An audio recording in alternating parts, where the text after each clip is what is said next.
The very first thing you need to do is to wake up these paints. They have not been used for a very long time.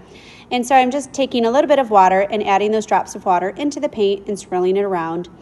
And it is taking me quite a long time just because they are so dry and they have not been used in so long.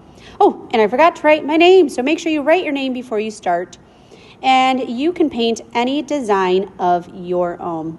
I just decided to go with this cool rainbow swirl pattern. But again, this is yours, and we're going to make it into a woven blanket for a little animal that we are going to cut out and collage.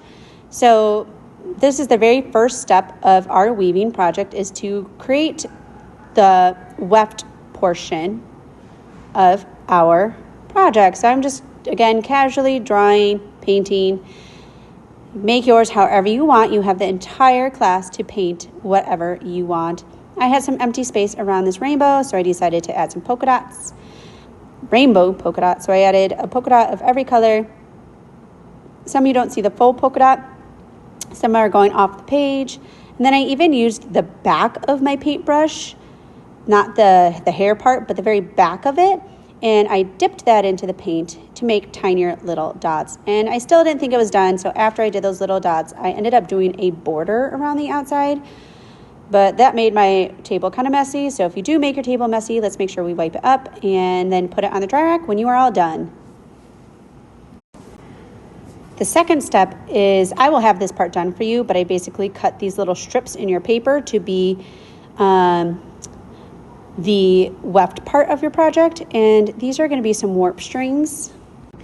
So what you do is you start by putting it over and under, over and under, over and under, and you go all the way through. If you look at the very beginning, you can see that I started mine by going over the rainbow paper with the black. So the black goes over the rainbow paper. When I do the second one, I have to do the opposite. So you can see the black paper went under that first strip rather than over. So it's under, over, under, over, under, over, under, over. Now when I do the third one, can you guess what I'm going to do? Since it went under that first time, now I have to go over the first and under the second. Over, under, over, under, over, under. So I'm going to keep repeating this pattern all the way throughout.